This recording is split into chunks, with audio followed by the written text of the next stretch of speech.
Muy buenas tardes, amigos. Bienvenidos a este nuevo programa llamado Devolución Responde, un programa que se ha elaborado con la finalidad de contestar todas aquellas interrogantes conforme a que nos llegan consultas y también preguntas que hacen siempre con respecto a nuestra propuesta de las 5 reformas, el proyecto La Gran Devolución, el plan y los principios de gobierno limitado, mercado libre y propiedad privada.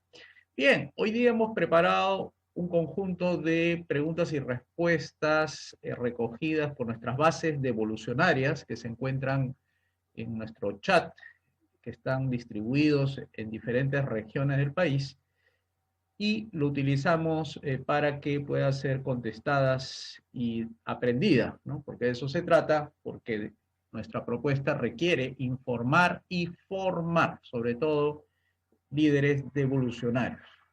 Entonces, hemos recogido 14 preguntas que voy a tratar de responderlas desde la propuesta que tenemos nosotros, de la gran devolución y de las 5 reformas. Espero que este programa sea de su agrado y así como este sábado, los demás sábados estaremos a la misma hora y esperando durante la semana que nos entreguen más preguntas para poder responderlas en nuestra perspectiva.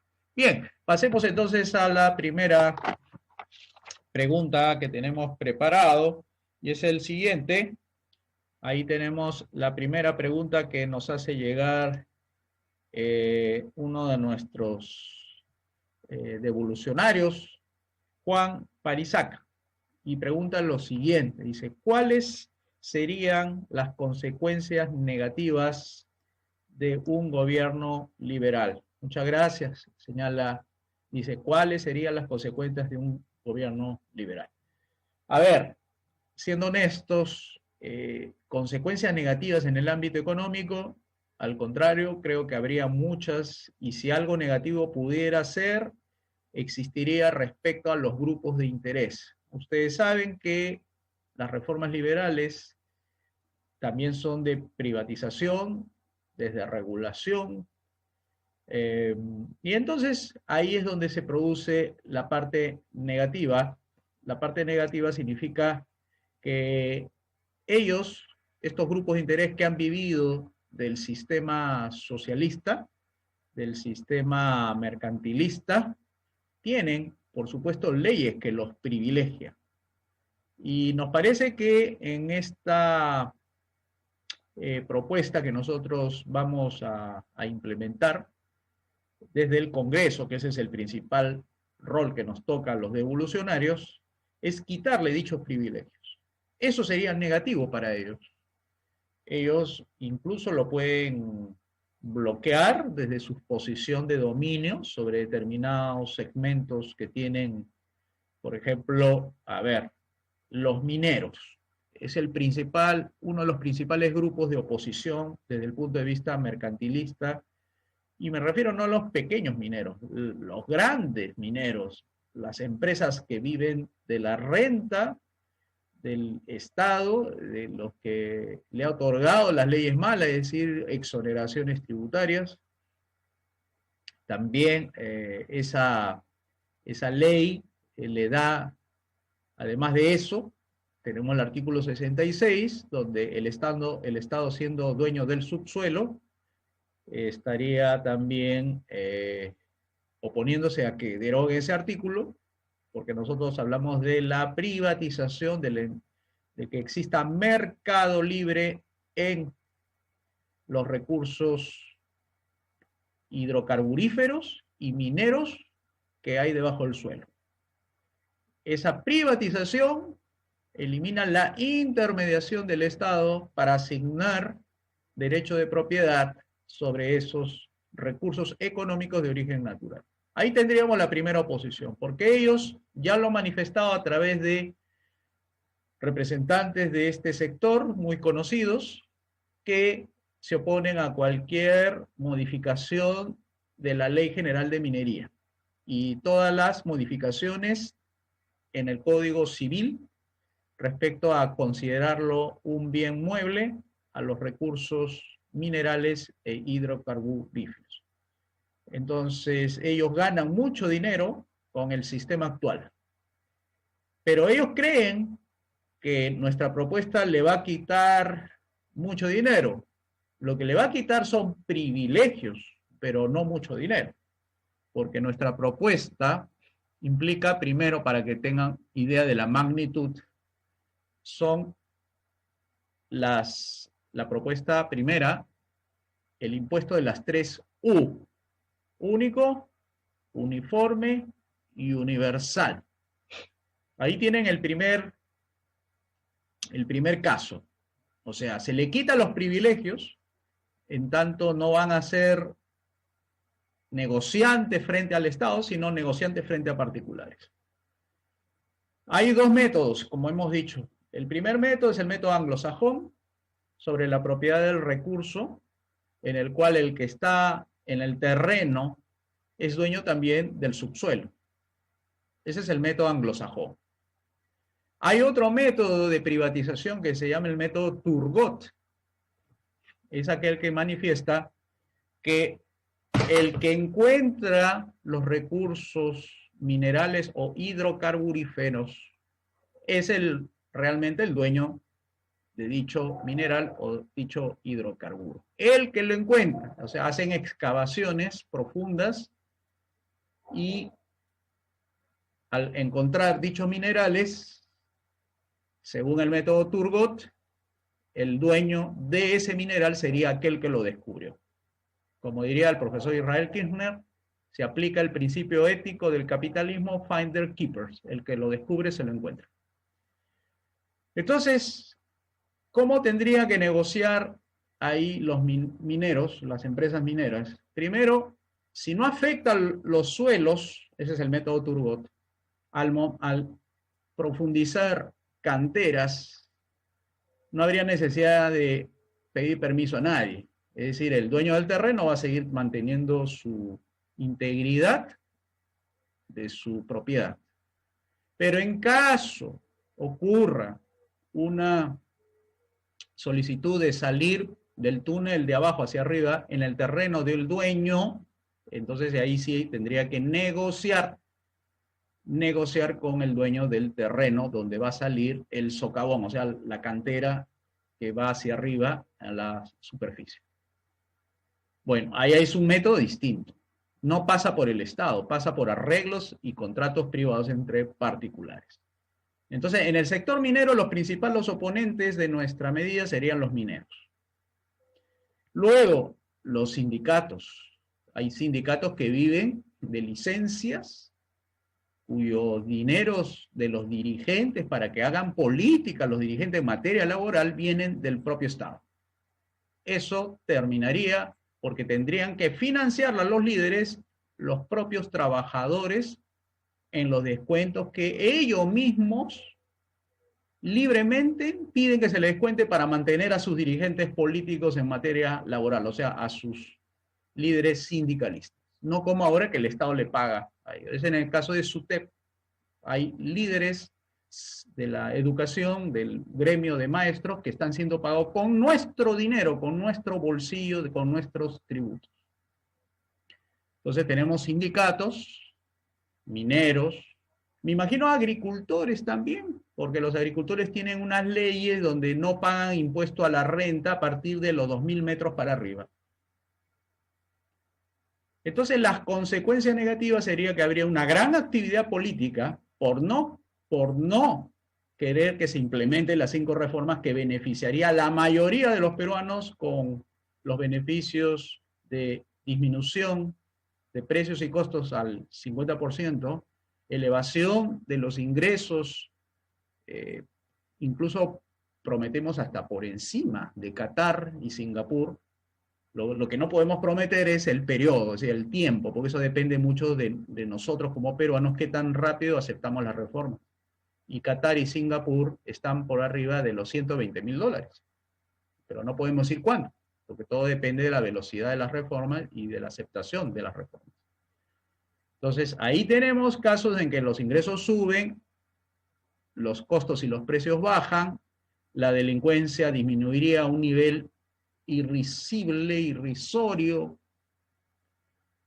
Igual en la educación subiría la calidad, bajaría el precio de las matrículas, pensiones, los sueldos de los maestros subiría, al igual que los directores, en el caso de salud igual se repite y en el caso de la pensión es igual. Entonces no hay necesidad de leyes para que exista progreso, exista mejoramiento económico, exista libertad, propiedad privada, independencia de las decisiones de la familia, de las personas. Entonces estamos hablando de 89% de peruanos que se beneficiarían y que aceptarían las 5 reformas versus grupos de interés que pueden estar bien organizados, por supuesto, son una minoría, pero activa.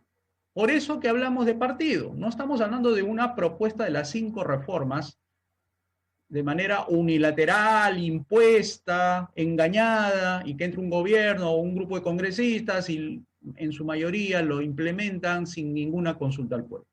Porque primero, para llegar al Congreso, tiene que haber votado por los congresistas devolucionarios que van a hacer la derogación de las leyes malas para ejecutar el programa de las 5 reformas. Ahí no hay, digamos, forma de llegar al poder legislativo a menos que la gente vote. Y la gente vota porque nosotros informamos, como ahora, sobre los aspectos de nuestro programa Las 5 Reformas. Entonces, esas serían las consecuencias negativas desde el punto de vista político para la oposición de la implementación de las 5 reformas por grupos de interés que ya hemos puesto 2 ejemplos, mineros y agricultores. ¿Puede haber más? Sí, puede haber más privilegios, pero para eso está el partido, para que tiene sus cuadros, tiene sus bases sociales y pueden ir y explicar a dichos grupos de interés que al contrario, más que perder con nosotros, puede ganar más de lo que está perdiendo ahorita, con todos los impuestos, regulaciones, controles, fiscalización. Entonces es un juego político, como ustedes saben, y esto requiere pues de información, formación, organización, etc.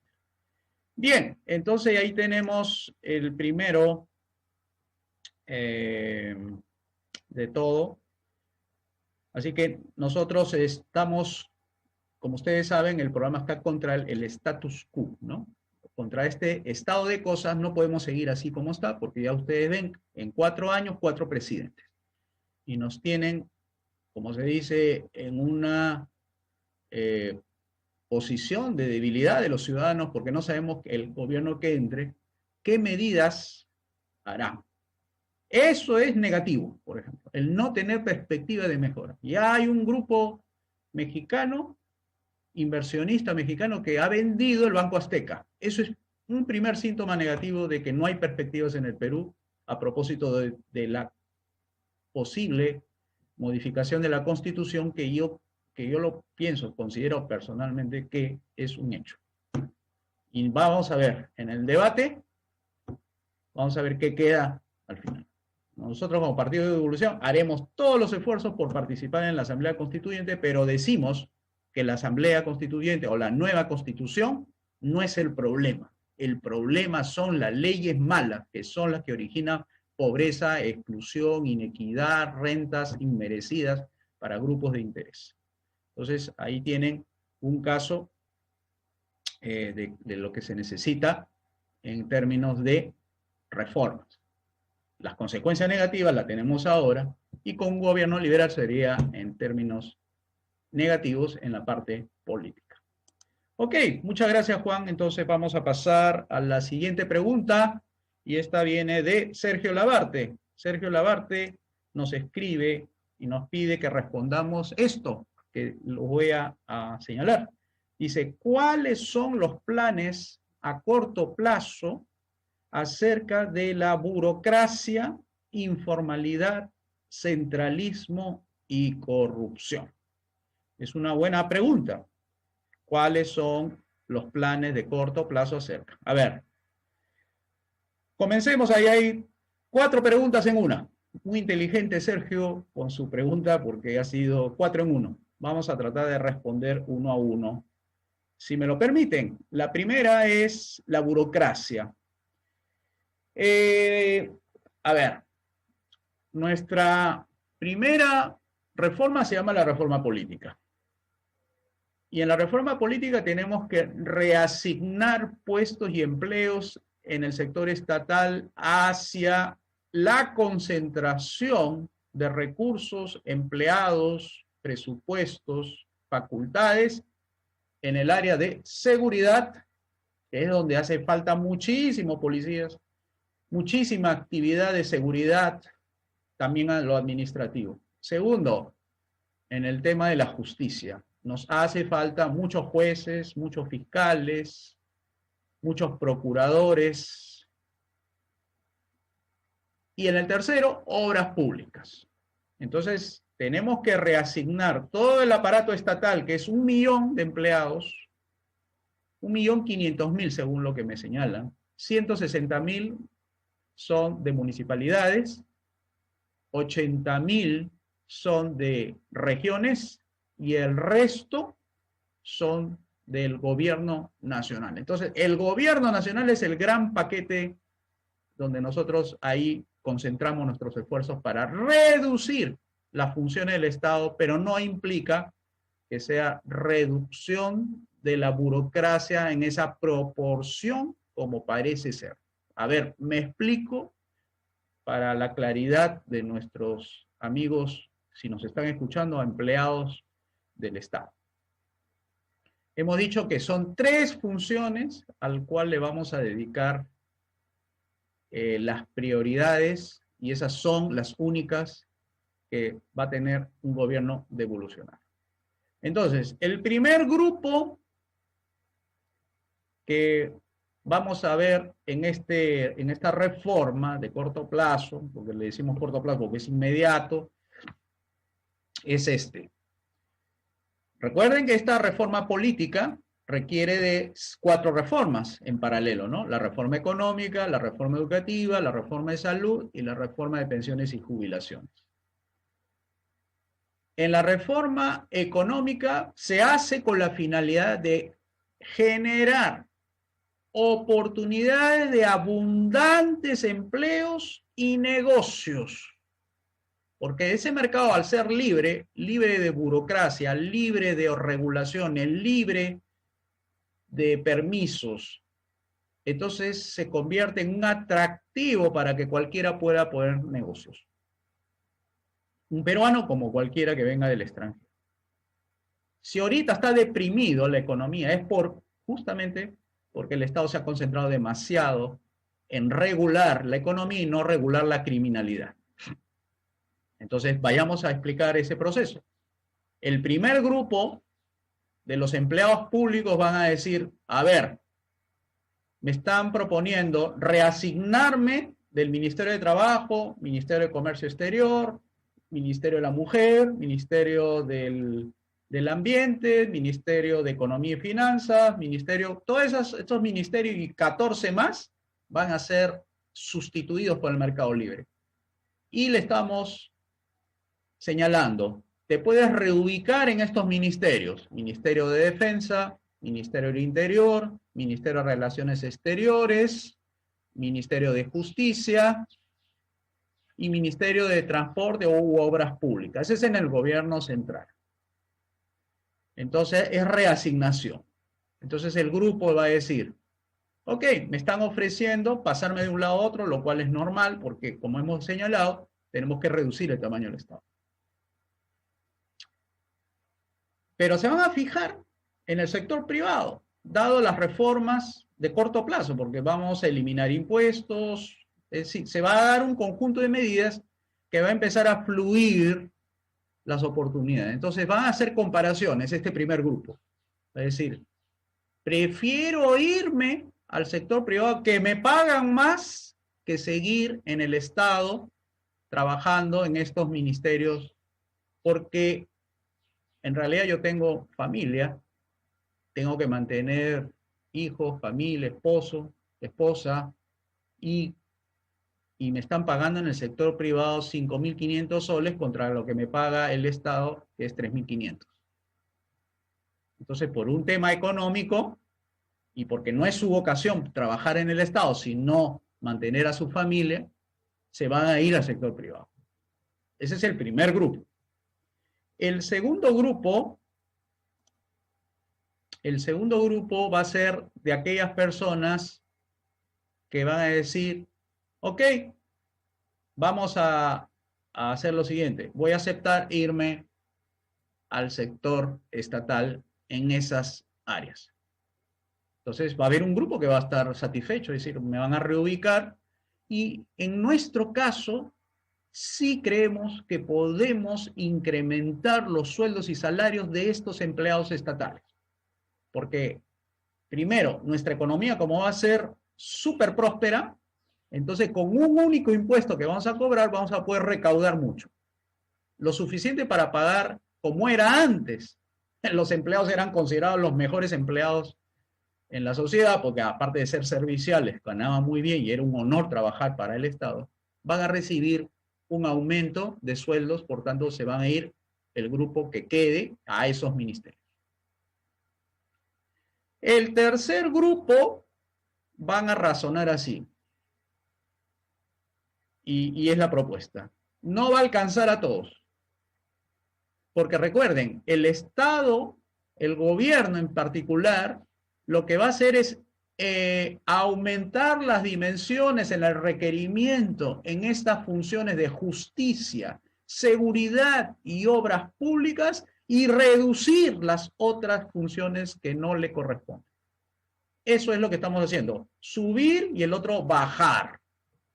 Si en caso quedan grupos de personas, de empleados públicos, que hemos hecho el esfuerzo por reasignarlos y otros voluntariamente se han ido, y ellos empecinados de repente, no lo sabemos, dicen, no, yo quiero seguir en el Estado y no hay sitio donde ubicarlo, porque como hemos dicho, son 15 ministerios que vamos a desactivarlo y vamos a sustituirlo por Mercado Libre, entonces le diremos, mire, usted no va a perder sus sueldos y salarios, sus beneficios no lo va a perder, pero sí necesitamos que vaya con su familia y la acompañe. En tanto no crezca el Estado, porque el gobierno tiene que crecer en esas tres funciones conforme vaya creciendo la población. A mayor número de habitantes, mayor número de servicios de seguridad, más policías, más justicia, más jueces, más fiscales, más carreteras, más caminos, más interconexión. Mientras no ocurra eso, seguirá con su familia. En caso querramos aumentar en esas tres funciones más empleados estatales, ya en prioridad lo llamaremos a ellos. Pero mientras tanto, no perderá nada de sus beneficios económicos. Lo único que va a perder son las 8 horas que estaba ahí dentro de una oficina, qué sé yo, si estará trabajando por voluntad propia, porque realmente no sabemos si le gusta ese trabajo o no. Pero le decimos, pásalo con tu familia, no pierdes nada. Y si en caso, en ese periodo encuentra trabajo y le pagan más por lo que le está pagando el Estado, se puede ir a trabajar el Estado. Se puede desanimar en seguir pensando que el Estado lo va a llamar en algún momento en esas tres funciones, justicia, seguridad y obras públicas, y puede entrar con un mejor trabajo y un mejor ingreso. Ahí está la reasignación de los empleados y eso sería la forma de redimensionar la burocracia. Solamente concentrados en las funciones de justicia, de seguridad y de obras públicas. Pasemos a la segunda. Me pregunta Sergio sobre el tema de la informalidad. La informalidad, yo creo que puede eliminarse, ese puede ser el plan más de corto plazo, porque la informalidad que estamos hablando es producto de una serie de barreras legales que hacen costosas el emprendimiento. Se hace tan costoso el emprendimiento que es difícil que una empresa pequeñita de capital de 400 soles, 500 soles o 4.000 soles pueda pagar todos los requerimientos legales, municipales, regionales, ministeriales, que le exige las leyes actuales, leyes humanas. Entonces, de un plumazo, apenas deroguemos las leyes, que eso no requiere de mayor tiempo de derogación, porque tú con una ley derogas otra ley, o con una ley derogas muchas leyes, y es que nos recomiendan que los primeros 15 días de gestión, tanto en el aparato del Ejecutivo como en el Legislativo, se monte la reforma 5 reformista, en los 15 primeros. Ese es el tiempo de rapidez con que se actuaría para no esperar meses en que se reagrupen las fuerzas de oposición que perdieron en las elecciones, que es nuestro capital político, que hay que aprovecharlo, para dar todas las medidas legales para acabar con esta dualidad en la economía. Entonces, al derogar las leyes malas, estamos derogando todas las barreras que le impiden a estos informales ser formales. Y es un reacomodo, porque hay una reforma económica que está reacomodando las cosas para que generen más oportunidades de hacer negocios en el sector formal. Así que no va a haber mayor pretexto, salvo aquel que quiere ser informal porque, en fin, tendrá razones de otro orden, no de tipo económico, tal vez porque quiere evadir impuestos, etcétera, o no quiere pagar, pero ya no es un problema de impedimento en el cual entra un negocio, no se le va a cobrar impuesto a la renta. ¿Dónde más puede ofrecerle, en qué país del mundo le puede ofrecer lo que nosotros vamos a ofrecer? Que no paguen impuesto a la renta, porque es un estado pequeño, de 47.000 millones frente a los 177.000 que cobra actualmente el Estado. Estamos hablando entonces de cosas posibles, no imposibles. Lo imposible para algunos será cómo van a llegar ustedes a hacer eso. Eso es un tema ya, trabajo político. Eso es otro tema. Pero que se puede hacer estas reformas. Si nos han mandado al gobierno, nos han mandado al poder legislativo, es que hay una mayoría de gente, siempre que seamos obviamente 66%, hayamos ganado una elección, es que nos están mandando para gobernar, no para mirar. Bueno, entonces la informalidad es uno de los aspectos del programa que se va a solucionar mucho más rápido de lo que ustedes se imaginan. Centralismo. Nosotros tenemos la propuesta de los 3 federalismos.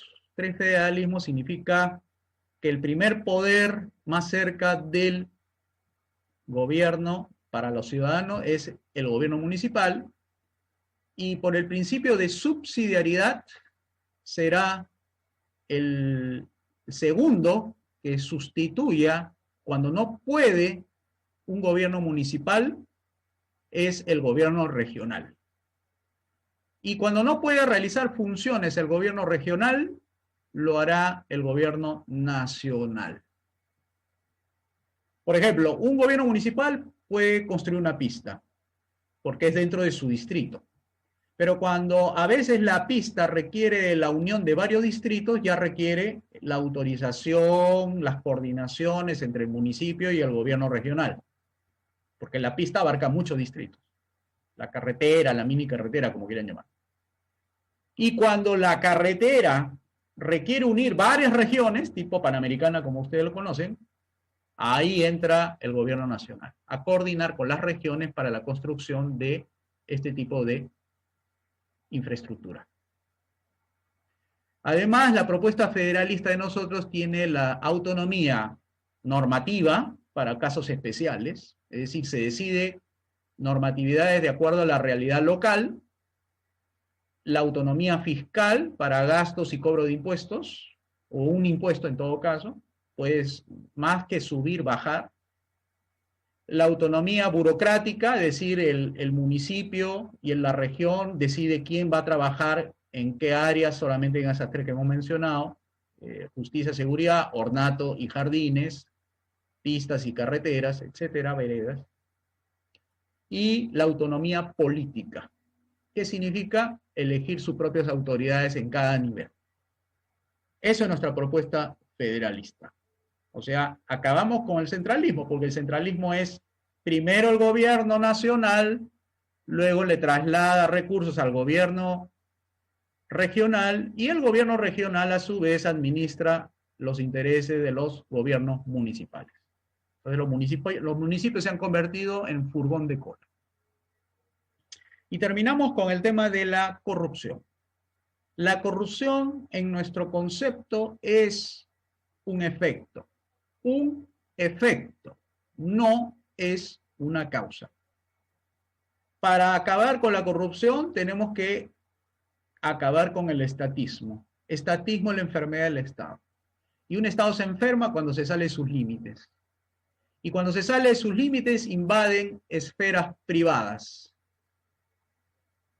Y cuando invade esferas privadas, el funcionario público, el político, extorsiona al sector privado para realizar negocios. Extorsiona porque tiene el poder en la mano para decidir si lo vuelve rico o lo vuelve pobre. Eso está en la Constitución. Todas las facultades que le da al gobierno en materia económica es para extorsionar al sector privado. Y ahí se arman las corruptelas. Hay mucha corrupción en las municipalidades, mucha corrupción en los gobiernos regionales y mucha corrupción en los ministerios y organismos dependientes de los ministerios. ¿Y de dónde sale tanta corrupción? El poder que tiene el gobierno para corromper. Te suelto en el nivel, por ejemplo, municipal. Quiero poner un negocio y te pido una serie de papeles. Y si quiere te lo dan o te ponen pretextos para no dártelo. O quieres levantar un segundo piso de tu casa, a ver si el arquitecto o el ingeniero revisa el expediente en los términos que tú quieres. Y ahí viene la extorsión. Bueno, le va a sugerir, tal vez directa o indirectamente, que esto puede salir rápido siempre que haya para la gaseosa, para el sándwich, y así con la policía. También tiene el poder en la mano para ponerte o no multa. En la UGEL, cuando los promotores educativos van y gestionan un cambio de currícula o proponen algo para que la autoricen a que funcione su colegio, porque van a poner un local más, etcétera, igualito. Los de UGEL quieren su platita, porque lo que le pagan es muy poco, dicen ellos, y se prestan a la corrupción. Esa es la microcorrupción. Lo que ustedes han visto es la macrocorrupción. Bueno, eso se acaba separando al Estado de lo privado. ¿En qué materia? En lo económico, en lo familiar, en lo social. ¿En qué entonces debe concentrarse el Estado para no generar corrupción como ustedes se preocupan? Solamente debe quedarse en justicia, seguridad y obras públicas. Es decir, en un gobierno devolucionario va a bajar tremendamente al punto que ya no va a ser ni siquiera tema de conversación. Sí, va a ocurrir eso. ¿Se va a eliminar la corrupción al 100%? No lo podemos prometer, porque las mentes, los corazones de las personas a veces traicionan a la misma persona. Pero sí seremos implacables en que si alguien comete bajo nuestro gobierno ese tipo de ocurrencias, la ley y el orden lo pondrá a disposición de la justicia. No hay necesidad de crear más leyes anticorrupción, porque la madre de la corrupción está en el propio estatismo, en el propio gobierno que se está manejado por las leyes socialistas. Eso es el gran problema y ese es el foco de atención. Muchas gracias, Sergio Lagarde, por estas 4 preguntas en una, que más se ha extendido, obviamente, porque eran 4 preguntas en el caso de Sergio. Bien, vamos a la siguiente pregunta, y este es con Edwin Lozano. Él nos escribe y nos dice lo siguiente. Buenas noches, ¿cómo sería una gestión municipal de un alcalde provincial, en este caso si es devolucionario? Lo digo porque conozco vecinos cercanos de mi provincia que quieren ser alcaldes, pero siempre siguen la tradición socialista. A ver, nuestra primera acción es el Congreso, no es ganar elecciones municipales. No se puede hacer nada desde un gobierno municipal, salvo pequeñas reformitas insignificantes para la vida de la gente. Bueno, decir, bueno, un gobierno devolucionario en el municipio lo que haría es eliminar todos permisos. pero a ver si se podrá hacer, porque de repente colisiona con las leyes generales de la República, porque hay ley de las municipalidades, pero ¿qué puede hacer ahí un alcalde devolucionario en medio de un mar estatista sin haber hecho las 5 reformas, sin haber derogado las leyes malas, sin haberse distanciado de los acuerdos internacionales? Su margen de maniobra es mínima. Entonces no va a cambiar la vida de nadie. Entonces, por un tema de orden y de estrategia, primero hay que tomar, como se dice, el toro por las astas, irnos al Congreso y atacar el vientre legislativo donde se cocinan las leyes malas. Porque si dejamos esto para después y primero se vienen las elecciones municipales y hay que ganar para hacernos conocidos y de esa manera tenemos ya una marca e ir después a las legislativas y las presidenciales ya sería el mejor término, eso es falso.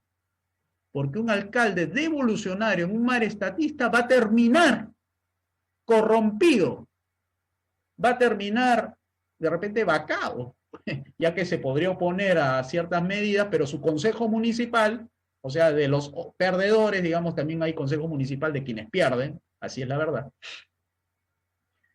Y en el gobierno regional igual, hay un consejo regional y hay de perdedores y ganadores, entonces lo pueden vacar, pues, porque él ha querido disminuir la función del Estado, pero no sabía el alcalde devolucionario y el gobernador devolucionario que no se puede hacer nada en el gobierno municipal y en el gobierno regional, porque las leyes malas siguen persistiendo. Entonces se va a corromper o por no corromperse lo vacan y va a quedar muy mal. Y cuando sale corrompido va a dejar mal la marca del partido de evolución. Y va a decir, estos son uno más del grupo. Entonces era pura mentira lo que nos señalaron, que los alcaldes devolucionarios podrían hacer grandes reformas, las 5 reformas. No, las 5 reformas no se hacen desde el municipio y no se hacen desde el gobierno regional. Tenemos que ir al vientre legislativo y deshacer y desarticular y limitar al poder legislativo como también al poder ejecutivo. Entonces, no es para nosotros una prioridad ganar las municipales ni las regionales porque eso es un nido de corrupción y a la corrupción hay que atacarlo de donde procede la corrupción, de las leyes malas. Desde ahí tenemos que atacar y ahí es el enfoque. Por eso no es de nuestra prioridad. Eso será después.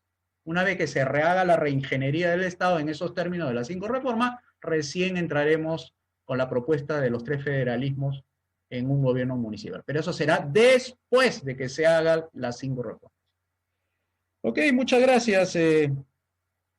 Siempre invitándolos a nuestros queridos amigos que recién se están conectando, que recién están tomando conocimiento de quiénes somos, que el Partido de Evolución es un partido de derecha, liberal, conservador, porque tenemos valores judeo-cristianos, no confesional. En nuestro partido entran hasta ateos y están muy, muy cómodos porque la religión no entra ahí en las discusiones, sino entra los valores. Y cada uno tiene su valor de acuerdo a su propia religión. Y eso no es materia de discusión, sino es el programa Las 5 Reformas. Y este programa es el programa bandera en el cual nos permite sacar al Perú del socialismo y lo llevamos al capitalismo liberal para evitar estos conflictos permanentes entre los poderes del Estado, ejecutivo, Congreso, municipios, marchas, muertos, héroes falsos, héroes verdaderos, presidentes cada año, etc. Bueno, queremos acabar con eso. No queremos que se vayan las inversiones extranjeras, queremos que se mantengan, pero necesitamos hacer un cambio profundo, no hacer reformitas al sistema o parches al sistema. Bien, seguimos con el cuarto tema, la cuarta pregunta de Alonso León. Nos dice, ¿estaría a favor de un gobierno federado? En caso fuera que no, ¿qué tantos cambios haría para que el Estado fuera más descentralizado? Nuestra propuesta son los tres federalismos, el federalismo municipal, el federalismo regional y el federalismo nacional. El federalismo municipal se encargará de las funciones que le corresponden. ¿Cuáles son? Ornato, recoge basura, aspectos sanitarios, Si hay una pandemia o algo parecido, se focaliza ahí, toma las medidas municipales para el tema estrictamente sanitario, no de salud, que eso es otra cosa. Temas de tránsito, coordinación con la policía, coordinación con la fiscalía, etcétera, para poner módulos, poner las entidades que correspondan en el municipio para que funcione bien, sea un distrito ordenado, donde haya orden, justicia, libertad, que es lo necesario para la convivencia pacífica, asegurar el mercado libre, es decir, que nadie se aproveche de otros, engañando y cosas parecidas. Por eso la policía depende del poder central, del gobierno nacional, pero en coordinación con el gobierno municipal para ver cuántos efectivos necesita ese distrito, porque un distrito, ustedes saben, tienen más habitantes que otros, entonces en algunos distritos tendrá que haber más policías, pero ¿cómo sabe el gobierno nacional que necesita? Bueno, entonces el alcalde habla con el ministro del Interior y le dice que las necesidades debido al plan de crecimiento poblacional que ha existido o existe, requiere de incrementar el número de efectivos, porque nosotros pensamos que esa es la prioridad. Entonces habla con el poder, en este caso nacional, el poder municipal, habla con el poder regional, si el regional le pasa la voz al gobierno nacional, bueno, hará las tratativas, ¿no? Eso es el federalismo municipal. Cobrará impuestos no hacia arriba, sino hacia abajo, porque lo que estamos buscando es la competencia fiscal. ¿Y qué es competencia fiscal? Que los municipios compitan entre los municipios para ver quién atrae más población con menos impuestos.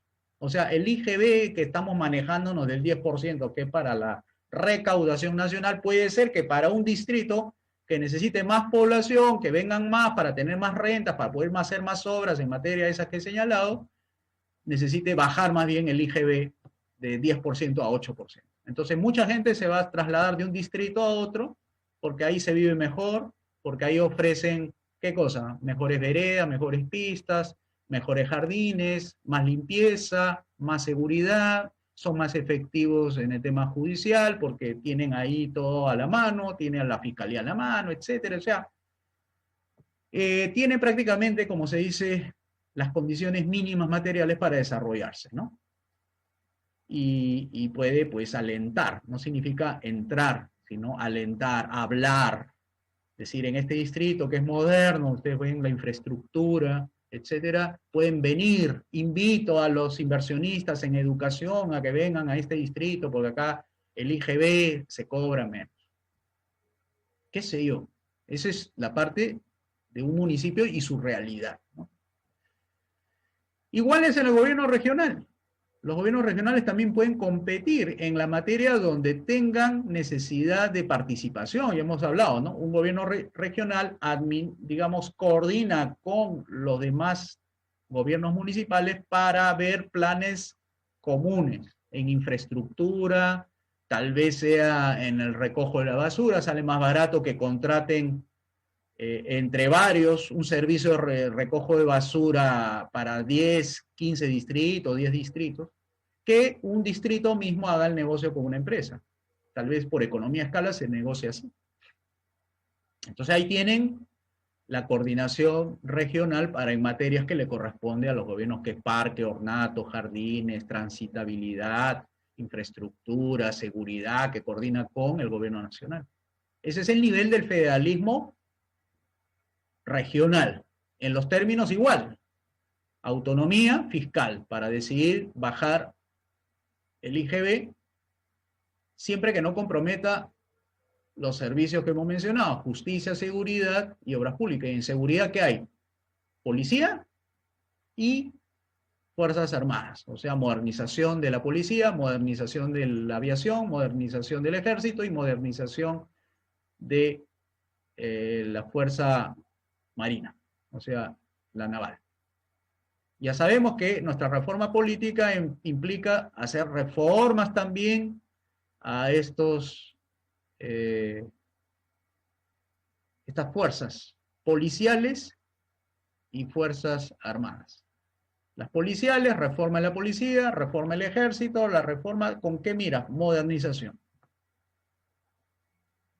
O sea, en nuestro gobierno se va a hacer reformas en el Congreso, reformas en la Fiscalía, reformas en el Poder Judicial, las reformas que convengan hacer en la RENIEC, en la Contraloría, todos son reformas políticas. ¿Para qué? Para el nuevo gobierno, porque recuerden que el gobierno quiere ser eficiente en materia de justicia, seguridad y obras públicas. Entonces, todas las organizaciones que forman parte de la República tienen que hacer funcionar la República, en el sentido de que el Congreso tiene que dar leyes para ese tipo de funciones, no para salirse de ahí. Tenemos que generar mecanismos institucionales que sean armónicos entre sí y que todos tengamos una visión de país acerca de que el Perú quiere ser una potencia mundial en materia económica, en materia política, en materia judicial, quiere ser una Corte Suprema la mejor del mundo. Entonces, tiene que estar rediseñados, la policía también, el ejército también, para que den esa proyección de que somos los mejores del mundo. Y así es, un gobierno tiene que pensar en esta situación, dejar lineamientos, dejar organizaciones, dejar leyes, instituciones que funcionen para que el Perú sea el mejor del mundo. Entonces, comencemos con las organizaciones internas que hemos mencionado en el caso del federalismo. Así se comienza la modernización. Ok, muchas gracias, Alonso León, por tu pregunta y nos vamos a la quinta pregunta. Fernando Becerra dice lo siguiente: ¿qué posición política toma el Partido de Evolución frente a la coyuntura política? Primera pregunta que veo ahí. ¿El Partido de Evolución pretende las presidenciales para el Perú en las próximas elecciones del 2026? Segunda pregunta. Tercera pregunta. ¿Habrá alguna reforma en el sector jurídico por parte del Partido de Evolución? O sea, ¿mantendrá el sistema romano? Vamos por partes. En el caso de la posición política del partido frente a la coyuntura, ya hemos dicho, nos vamos a una consulta popular como un mecanismo de ofensiva estratégica frente a la propuesta izquierdista de la nueva Constitución. ¿Por qué? Porque nosotros pensamos que el problema no es constitucional, el problema son las leyes malas, y estas leyes malas no necesitan derogarse con una Constitución nueva. Se deroga porque las facultades que otorga no son obligatorias de cumplimiento, porque no hay metas, no hay número que cumplir, por tanto, no es que tengamos el deber de realizar lo que la Constitución nos autoriza. Así que derogaremos las leyes malas. Si nos dice que el Estado está en posibilidad de intervenir la educación, no lo vamos a hacer, porque al derogar las leyes ya no hay forma de intervenir, a pesar que la Constitución dice, pero no te obliga a.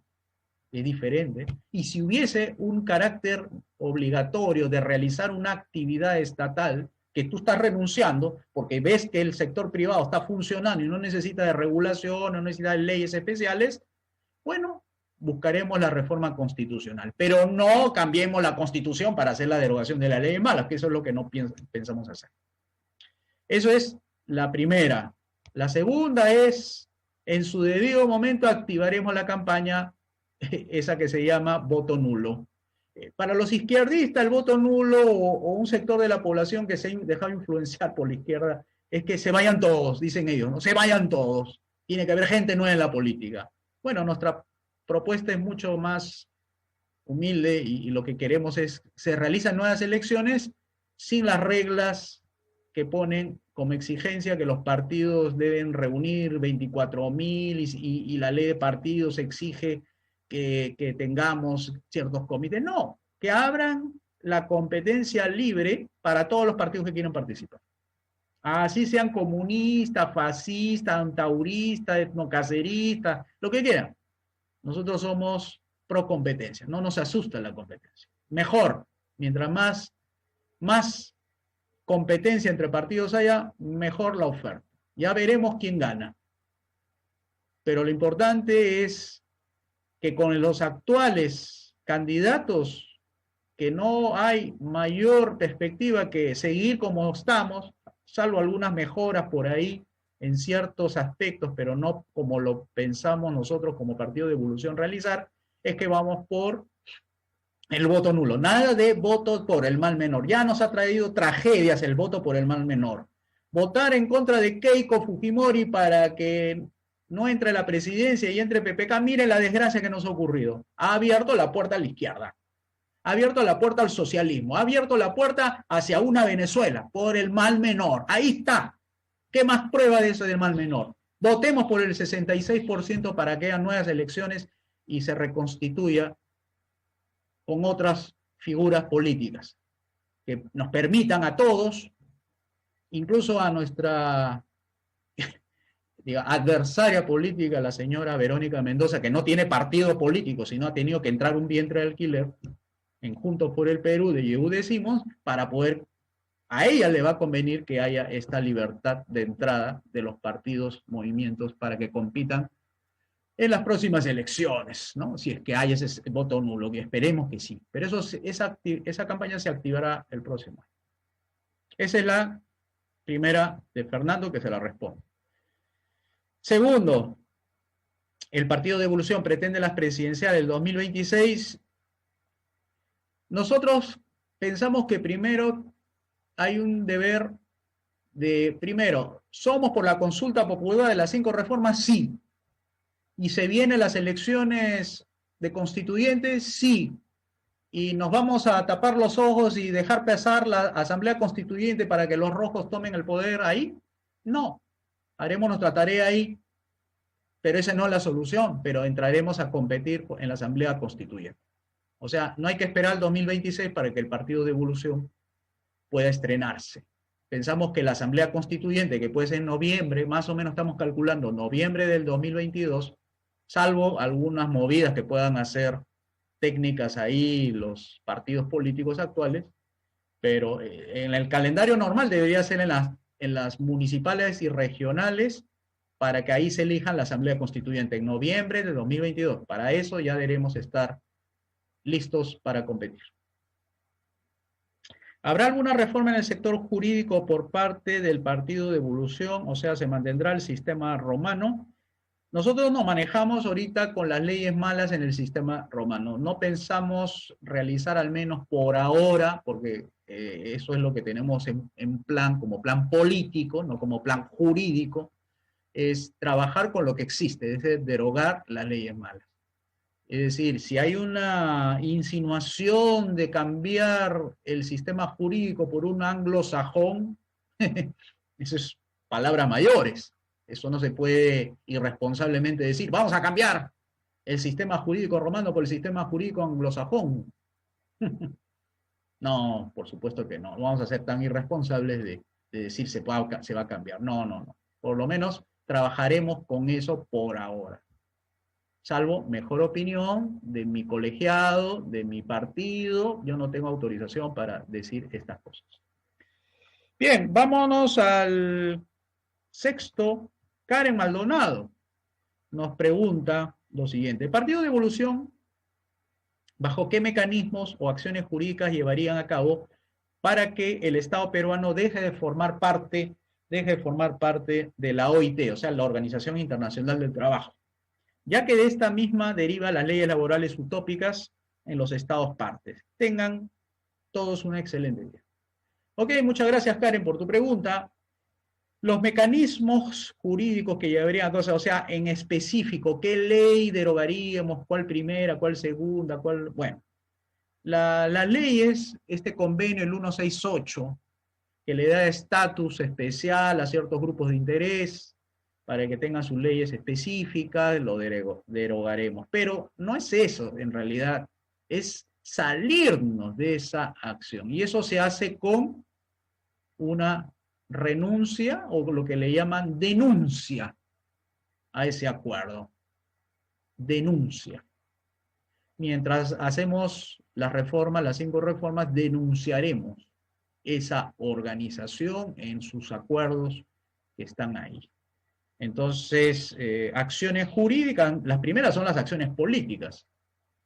Las acciones políticas es declararnos o declarar que el Perú saldrá de esa organización, como lo hizo Estados Unidos cuando se salió de la Organización Mundial de la Salud, y que bueno, John Biden lo va a hacer retornar, pero nosotros sí no vamos a salir. Entonces, acciones jurídicas, Bueno, se lleva la denuncia, es decir, las consideraciones legales que nosotros y políticas que como Estado parte vamos y lo depositamos, creo que en las Naciones Unidas se deposita y de ahí creo que se deriva a la OIT.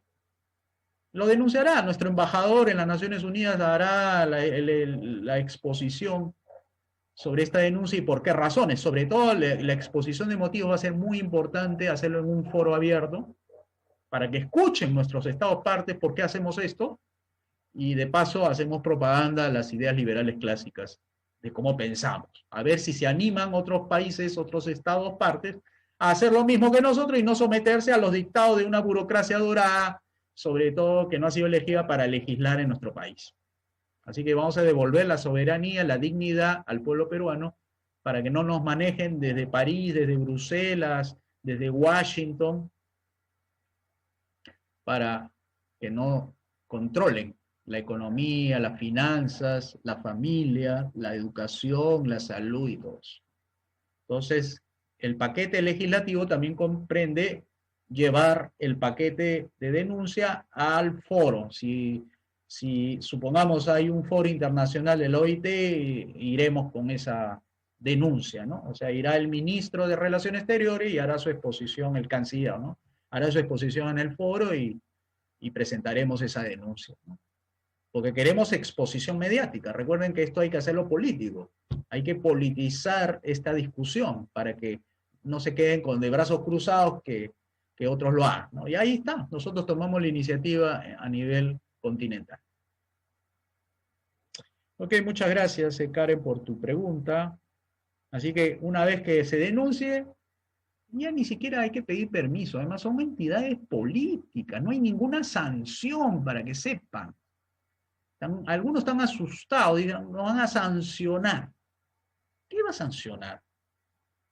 O sea, los acuerdos internacionales no tienen mecanismo de coacción, son simplemente declaraciones políticas en textos jurídicos que hacen los estados partes. Si no estás, simplemente los estados partes te van a mirar medio raro, te van a decir, ¿cómo es este? Este está entró hace varios gobiernos atrás y ahora está renunciando. Y se van a rascar la cabeza y como dicen, bueno, Perú no es como Perú no es Estados Unidos, pero no hay sanciones, ¿eh? No hay que van a meter a la cárcel al presidente o van a invadir las Naciones Unidas al Perú porque simplemente no hace caso a las reglas de la OIT. No, los estados no son coaccionados jurídicamente, ni físicamente, ni militarmente por no acatar una norma. Simplemente lo verán raro. Dirán, bueno, se salió un país de qué, de tercer mundo. Bueno, seguramente hará sus tareas. Y como no somos un país importante por ahora, entonces no hay mayores denuncias. La denuncia podría ser de los estados partes, digamos, tal vez los que tengan mayor población laboral extranjera en el Perú, venezolano. A ver, Maduro seguramente va a chillar. Va a decir, ¿cómo es posible que el Perú se haya salido de la OIT? Y va a convocar a una cuestión de emergencia y del Consejo de Seguridad de las Naciones Unidas para escandalizar, porque lo que busca es protagonismo el señor Maduro. Bueno, nosotros responderemos alturadamente y diplomáticamente conforme a nuestros principios devolucionarios liberales clásicos. Y será una buena oportunidad para debatir, para que nuestro partido, para que nuestro gobierno debata con el señor Maduro a nivel internacional, a ver la superioridad moral del liberalismo. ¿Ok? Vamos con Christopher Pereda, dice, ¿cómo pretenden financiar el proyecto político? Esa es una buena pregunta. Nos estamos financiando con los aportes individuales. No buscamos empresas que nos financien todo para que influya sobre nuestras decisiones. Eso no va a ocurrir. Queremos que unos 10.000 ciudadanos financien al partido mensualmente con $10 mensuales. 10.000. Con 10.000 podemos hacer la tarea de expandirnos a nivel nacional. Con 10.000. O sea, 10.000 ciudadanos que pongan $10 significa $100.000 mensuales para pagar a gente unos 48 es lo que necesitamos para que se distribuyan en las 24 regiones y funden los 66 comités que nos pide la ley de partidos actualmente. Y cada comité tiene que tener 50 integrantes o miembros mínimos. Eso es. Nos piden 50 mínimos.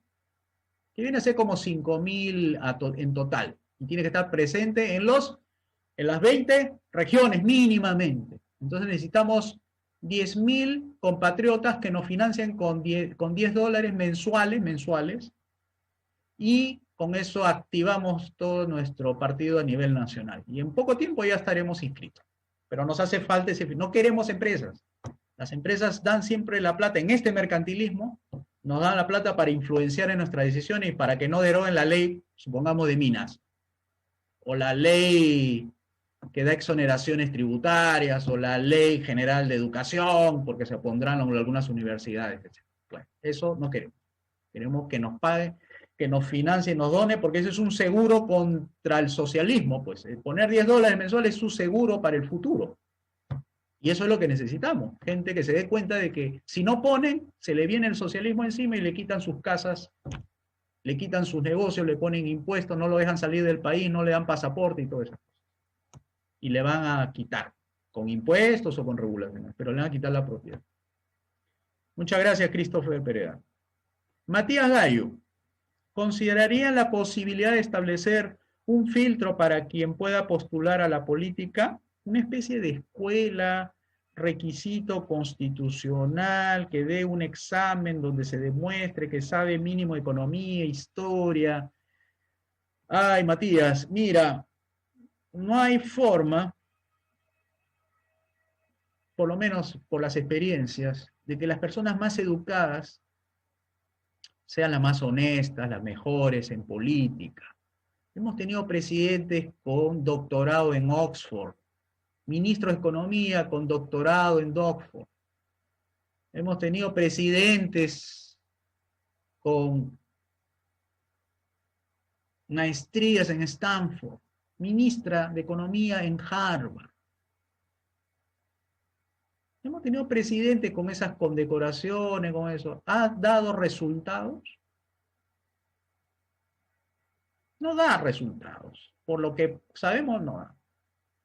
En nuestro gobierno devolucionario no va a ser necesario, es mi opinión por si acaso, no es del partido, es mi opinión personal. No va a ser necesario porque en un gobierno devolucionario las personas se van a guiar por otros incentivos. El que va a entrar en política no va a entrar para ganar plata en la política. No, eso no, es por servir al país, porque ya no va a tener facultades un político de hacer lo que quiere, ya no es como ahora hacer lo que quiere. Le puedo ofrecer a una empresa $100 millones porque sabe que hay una licitación que se viene y le puede dar de desviar fondos para eso. Esos son los estatistas. Entonces, obviamente, pues, por más cuadro académico que sea, pero ahí está la intención de degenerarse. Y es porque el sistema actual es así. Nosotros lo que pensamos es que, por lo menos yo, no digo nosotros, no comprometo al partido ahí. No, yo creo que será suficiente con que sea una persona honorable, o sea, a ver, una persona que postule y tiene antecedentes penales, pues obviamente ahí sí habrá algo que hacer.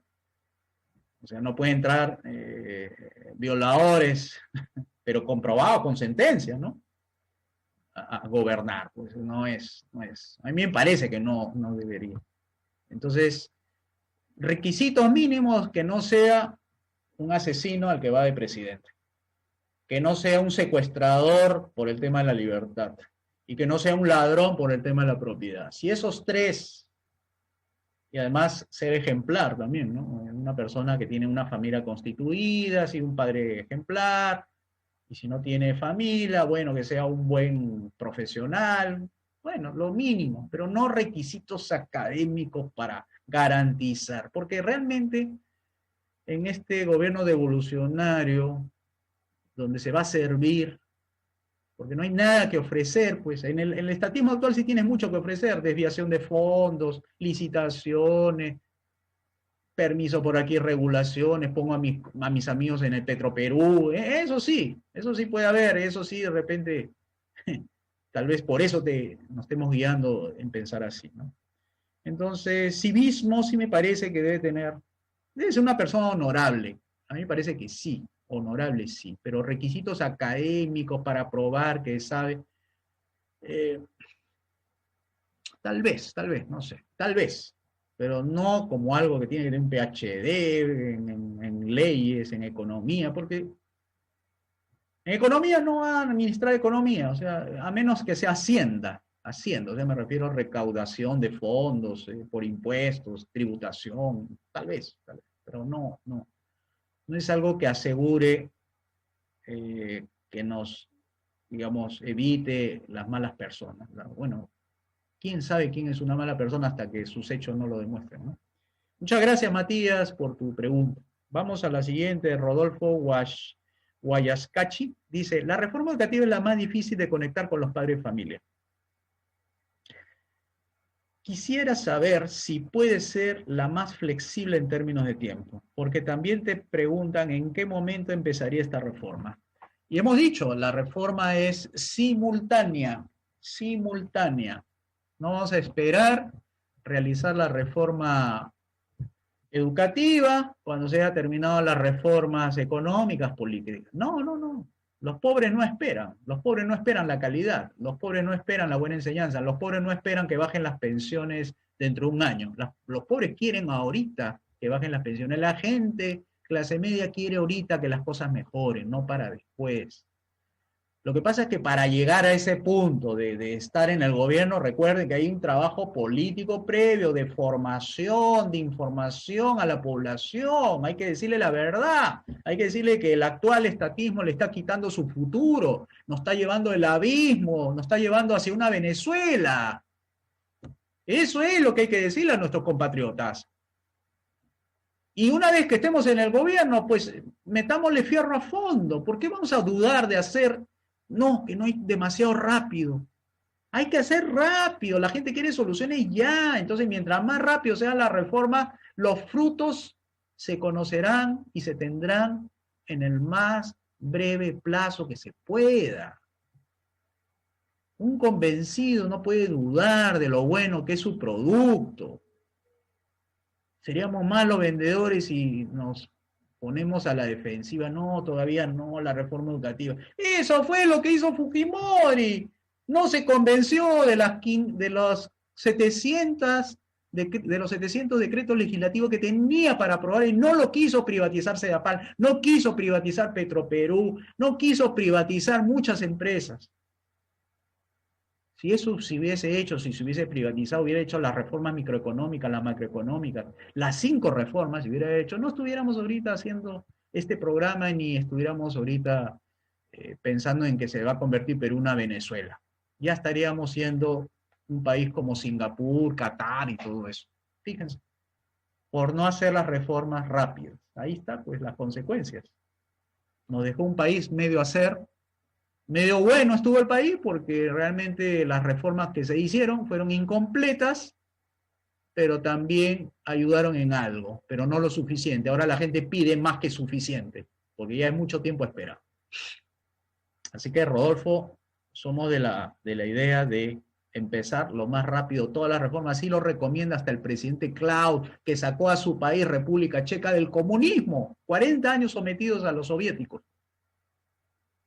Rágalo rápido, dentro de los 15, manden su paquete legislativo. Así mismo dice el presidente Aznar en España. Su paquete legislativo estuvo en los 15 primeros días, dio la gran reforma liberal.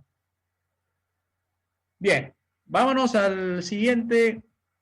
Cristian Meregildo dice, ¿cómo el partido ejecutará sus 5 reformas cuando hay una muchedumbre inclinada hacia la izquierda del estatismo? Además, han naturalizado la existencia del Estado. Tan solo mencionar privatización, por ejemplo, del sector de educación es para marcha. Por eso, repetimos, la gran tarea es hacerla ahorita, no en el gobierno. Nosotros iremos al gobierno cuando ya la gente, o por lo menos una buena masa crítica que nos ha hecho ganar, pues no vamos a pedir que el 100% de los peruanos estén de acuerdo, pero sí una buena masa crítica, los millones de votos que han votado a favor de nuestra propuesta. Por eso tenemos que ser transparentes y tenemos que decir la verdad, porque no vamos a ir a engañar, por eso hacemos este programa, que quede grabado. y se nos exija y la gente sepa que por eso han votado, entonces ya eso que tú has señalado, cuando hay una gran muchedumbre, será una mínima muchedumbre que no estará de acuerdo, pero se gana con votos en una democracia y será la gran muchedumbre la que nos habrá mandado al gobierno. O sea, no puede haber gobierno sin representación. Pero para que haya representación tiene que haber programa. Y un partido genera un programa para ser elegido. No es que los partidos llegan así nomás sin decir algo. No, tiene que decir algo. Y nosotros pretendemos decir la verdad. Entonces, eso de que las privatizaciones sí, pero será una mínimo, porque para llegar a estar en el gobierno tiene que haber sido elegido por una mayoría, recuerda, una mayoría. ¿Ok? Muchas gracias, Cristian, por tu pregunta. Vámonos a la 11ª pregunta de Edward Acuña. Dice, ¿es posible aplicar un piloto de 5 reformas en alguna región? A ver, se puede, pero no sé qué tan posible se pueda realizar. Por ejemplo, es pedir que los congresistas de una región, por ejemplo, convenzan a los 135, no sé, de Piura, de Tumbes, de Lima, ¿no? 44 congresistas de Lima pide a sus colegas que en Lima no se le aplique la ley de la República, sino se rija bajo el estatuto de las 5 reformas. Bueno, convencer a los congresistas, a los 100 o a los 90 y tantos, para que den una ley especial, para que se derogue todas las leyes por un tiempo, por 7 años, 8 años, implementemos las 5 reformas sin las leyes malas. O sea, es un estatuto, es decir, como decir una mini constitución, sin llamarse constitución, pero la derogación de las leyes es fundamental en ese espacio. Ahí sí está, pues obviamente el ejército, ahí sí participa la policía, sí participa desde el gobierno nacional, pero el resto de las leyes que tengan que ver con la economía, así igualito como queremos para un país, se puede hacer, sí. ¿Qué tan viable? No lo sabemos porque, como digo, 44 puede convencer a 135 y si lo permite, haremos ese experimento. Pero eso será cuando ya las necesidades sean otras, ¿no? Ya cuando una región se levanta y dice, hasta aquí nomás gobierno. Pobreza ya no queremos. Los posibles candidatos de este tipo de manifestación autónoma, Loreto. Buscan la independencia, está en su inconsciente ahí presente, ser independientes. Arequipa, Puno. Se ven como nación distinta al resto del país.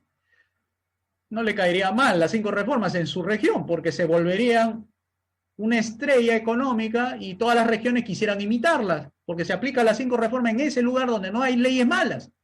Tiene que haber, la técnica jurídica, si no me equivoco, se llama vacación legal. Exceptúa las leyes de la República en esa zona, para que solamente funcione en esa zona las 5 reformas. Un experimento parecido es en El Salvador. Un experimento es en la región de Macao en China, un país, 2 sistemas. Y así vas a encontrar muchas zonas donde se ha aplicado esto. Algunos, cuando no han llegado a eso de las 5 reformas, se han llamado apenas zona franca. En Panamá hay una zona que se llama Colón, que ahí también hay algo, pero no es como las 5 reformas. Porque las concesiones máximas que da un gobierno es zona franca. Y cuando están convencidos de algo, región especial administrativa. Se puede, yo sí, pero qué tan viable sea no lo sé, porque esto de convencer al congresista para que permitan que una región pueda gozar de los beneficios, probablemente hablen, no, que el Perú es un país unitario, no puede vivir con 2 tipos de leyes, 2 sistemas, qué sé yo, pondrán ese tipo de argumentos. Muchas gracias, Eduardo, por tu pregunta, pero sí se puede, ¿eh? Lo que se puede hacer en un país, más se puede hacer en una región, siempre que se exceptúe las leyes y solamente se apliquen las 5 reformas sin que las leyes de la República se puedan aplicar ahí. Pero tiene que haber una ley que exceptúe eso, pues.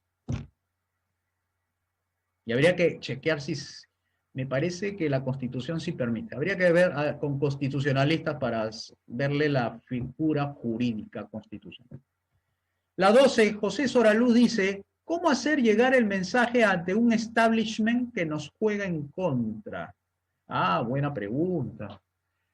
Bueno, el mensaje está llegando de a pocos, ¿no? Estamos utilizando los canales no tradicionales como este, donde llegamos a miles de personas a través directa e indirectamente. Ahorita serán cientos de personas directamente, indirectamente serán por la reproducción de este mensaje, serán otros más, y nuestra tarea personal de cada uno de los miembros, de los 27 miembros del partido, es la de conversar con sus amigos, familiares, escribir, posts, y lo que podemos hacer es eso, por ahora.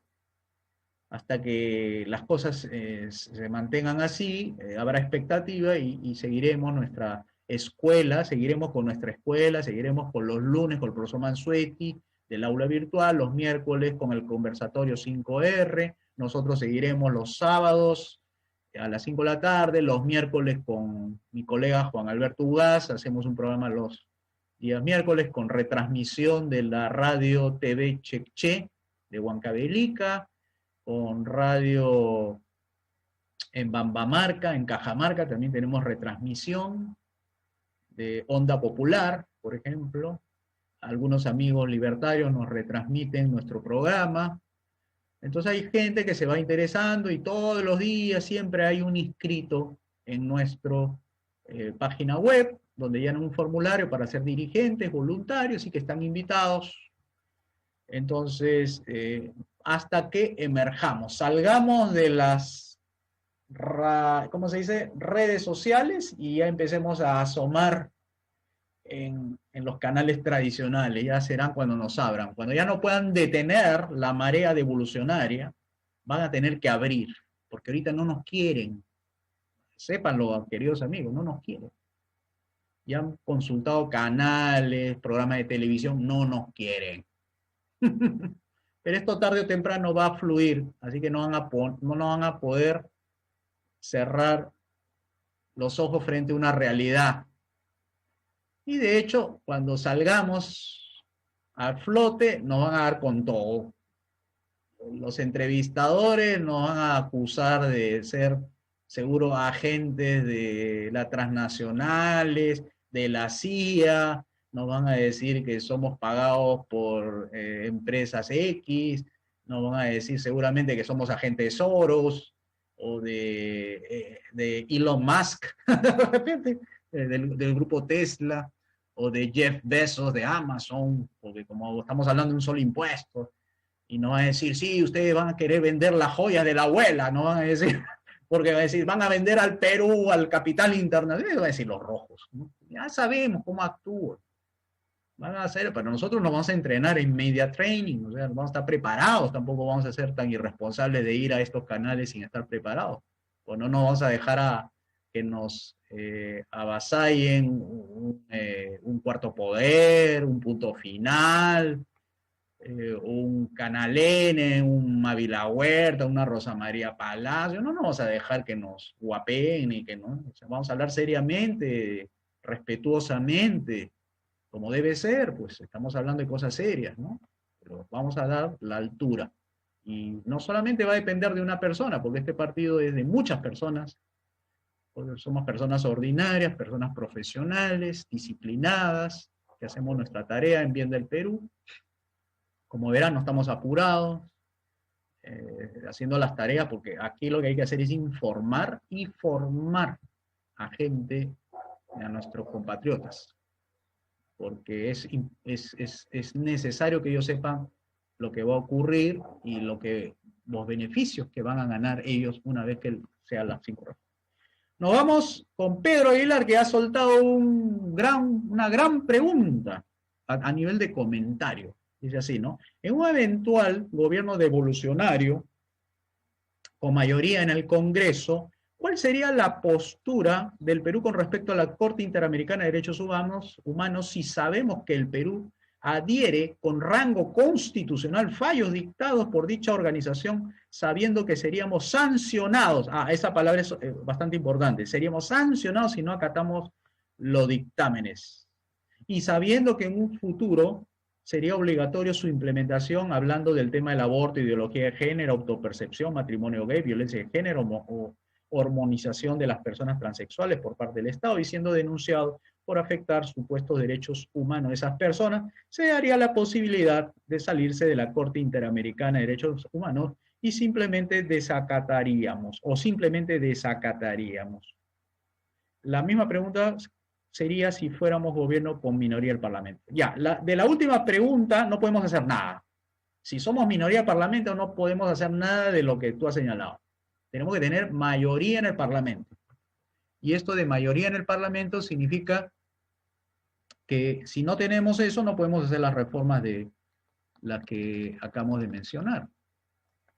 Entonces, para comenzar, si estamos en minoría, seguiremos haciendo nuestro trabajo político, ya será para las próximas elecciones. O sea, tenemos que seguir fortaleciendo al partido, armando más los comités, siguiendo con la tarea pedagógica, haciendo cultura cívica, seguiremos, porque no podemos parar, señores, no es que ya llegaron los congresistas evolucionarios, 2 o 3, frente al estatismo que hay dentro, van a creer que nuestras propuestas van a ser implementadas. No va a pasar eso. Tenemos que seguir haciendo tarea política, formar, tener representación política en todas las organizaciones gremiales, no gremiales, sociales, civiles, religiosas, militares, policiales, culturales, artísticas, medios de comunicación. Tenemos que tener nuestra representación. Si no llegamos a eso, no podemos hacer nada. Tenemos que ganar por votos, por mayoría. Así se implementan las 5 reformas. Entonces, por ese lado de la minoría no podemos hacer nada. Seguiremos nuestra tarea política de representación en las diferentes partes de nuestro país para lograr la mayoría para las próximas elecciones. ¿Ok? Ahora, de lo anterior, Corte Interamericana, no hay sanción, querido amigo Pedro, no hay sanción. Lo que hay es, te van a mirar como bicho raro, es decir, ustedes no hacen nada. Estados Unidos no está en la Corte Interamericana. ¿Quién nos va a sancionar? ¿A quién debemos temer más? ¿A Estados Unidos o no? Bueno, Estados Unidos no está, no nos va a poder sancionar en nada. Al contrario, nos va a aplaudir, va a decir el primer país en el continente americano que me sigue la cuerda. Entonces ya somos 2. Es un poco como darle la contra y al estar la Corte Interamericana. Además, nosotros vamos a hacer la reforma del Poder Judicial. Y si hay Corte Interamericana es porque los socialistas han dicho, con el actual Poder Judicial, no hay justicia, por eso hay que ir a la Interamericana, hay que irnos para allá, porque acá no hay justicia. Bueno, acá haremos la reforma judicial, será tipo Corte Suprema de Estados Unidos, y ofreceremos la mejor justicia. Así que no habrá sanciones, no va a haber, simplemente denunciamos, y no hay invasión militar, no hay sanciones económicas, porque Estados Unidos no forma parte de ello. Además, tampoco estamos haciendo violación de derechos humanos, o sea, violación de derechos humanos es cuando le quitan la vida, la libertad de la propiedad, ahí hay trabajo político que hacer. Esto es política, señores, ya no es jurídico, es política. Si Maduro gobierna con sus actuales generales, con sus, digamos así, con su séquito entre narcotraficantes, militares, etcétera, si ahí está el señor Maduro, ¿por qué creen que está ahí? Porque ha seguido la Corte Interamericana de Derechos Humanos, porque ha seguido, tal como dice la regla de juego de los acuerdos internacionales tipo MC y todo eso. No, ha hecho política, señores, como Cuba, se hace la víctima, igual, con su violación de derechos humanos a todo nivel. Es política, Pedro, es política. O sea que no hay que asustarse en hacer política, hay que ser inteligente. La política es el arte de lo conveniente, justo, moral y necesario. Eso es política.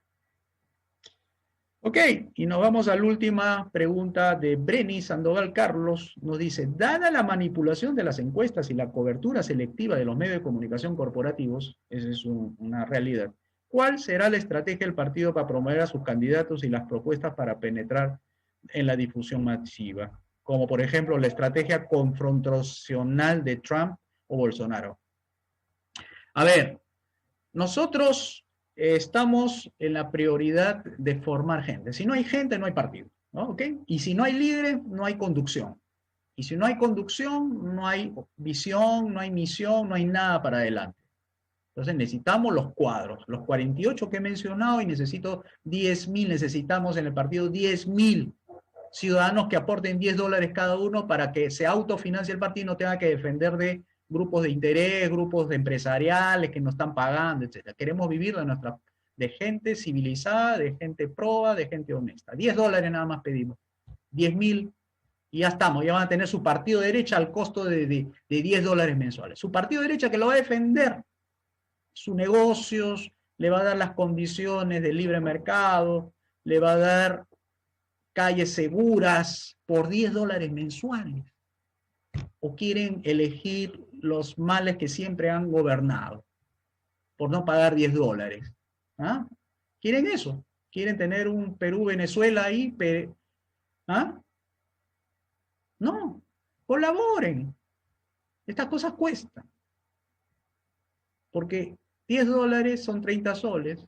9.000 personas en todo el Perú que pongan $10 cada uno mensual nos ayudaría enormemente para que tengan su gran partido de derecha y le pueda enfrentar al socialismo así, de frente y dando la cara. Porque somos miles y miles y miles y miles, decenas de miles de devolucionarios en todo el país, de la mayoría silenciosa, aquella que no sale a marchar, y miles que se pueden parar frente a las marchas de los jóvenes bicentenarios. Van a tener los jóvenes bicentenarios de tendencia izquierdista con los jóvenes bicentenarios devolucionarios. Así, a ver que se atrevan a lanzar. Y al contrario, se van a pasar de aquí a acá, van a decir, los jóvenes devolucionarios de izquierda, van a decir, pues sí, pues pensamos que éramos los únicos, pero vemos que acá hay también en igual y mayor número que nosotros los jóvenes devolucionarios que son contemporáneos. Hemos tomado chela juntos. Porque vamos a pelearnos entre nosotros si ya sabemos que tú tienes la razón y nosotros lo hacíamos por un tema de heroísmo y cosas y sabíamos que estamos equivocados, pero sí, acá hay mucha gente cuerda, etcétera, que tiene la razón, ¿tá? Y se unen, la juventud se une, la juventud no es tonta. Y tenemos gente en todos los gremios, en todas las organizaciones de base. Entonces, eso es primero, organizarnos. Luego viene la parte electoral, ¿no? O sea, cómo llegar a ser susceptible de votos. Y ahí escogeremos el estilo, si es confrontacional, tipo Trump, aunque es de naturaleza es debatible. O sea, es de todas maneras, es contra el establishment. Y nos entrenaremos bien, efectivamente, como ustedes lo dicen. Eso ya es parte de la táctica electoral, de la estrategia electoral para ser conocidos. Estaremos en campaña.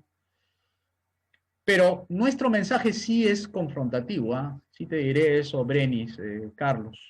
Es confrontativo, ¿sí? Porque no es que se puedan conjugar, son dos como el aceite y el agua, no se pueden hacer mezcla. De hecho, son dos cosas distintas. Y si tenemos que confrontarlo, confrontaremos, ¿no? O sea, todo depende del candidato, ¿no? Mucho depende del candidato, cuál sea su esencia del candidato para que sea confrontacional, ¿no? Ya veremos, todo es su debido momento, pero nuestro mensaje sí es confrontacional nuestro mensaje. Ahora, electoralmente conviene ser confrontacional o calmado. En una campaña hay que salir atacando o salir calmado, diciendo la verdad. Bueno, todo eso en su momento se sabrá. Ok, muchas gracias entonces, queridos amigos devolucionarios, a los 14 que nos han escrito. Seguiremos en nuestras redes informando sobre lo que venimos haciendo y estaremos, como dice, atentos a sus mensajes en nuestro chat. Así que aquellos que nos han visto ahora en este programa y que se han convencido que es nuestra propuesta la mejor de todas, o piensa que tienen una solución al menos ahora de un grupo de profesionales, amas de casas, estudiantes, escolares, también tenemos chicos escolares que quieren apoyarnos, ¿no? Y invitamos, nuestra página web es devolución.pe, devolución de devolver.pe, y ahí van a encontrar abajo en el formulario de inscripción. Para aquellos que quieran ser dirigentes, tendrá su proceso de admisión, al igual que los voluntarios, se le dará un proceso de inducción para que conozcan bien nuestro proyecto político, las 5 reformas de forma profunda y detallada, para que sean buenos embajadores en nuestra propuesta de las 5 reformas del partido Devolución. Entonces no se olviden, devolución.pe, esa es la página web, o entran, si quieres, al Facebook, escriben en el espacio de arriba, Partido Devolución, y van a encontrar también la misma información, un poco más dinámica, porque esta red sí es bastante dinámica por la información casi diaria que se pone. Y los teléfonos lo pueden encontrar en más información si quieren llamarnos. Tenemos un teléfono del partido, que es el 944-105-067.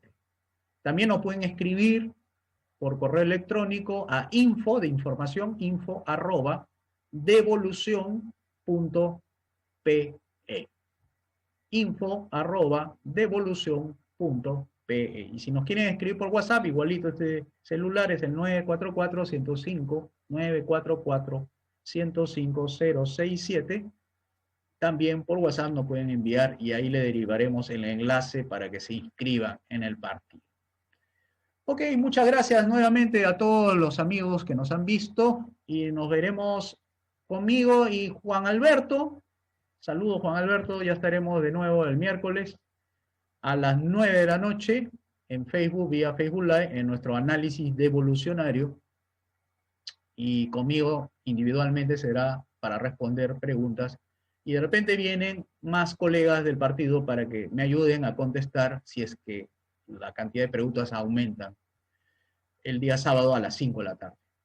Me despido y muchas gracias por su atención y nos veremos, Dios mediante, hasta el próximo sábado. Muchas gracias.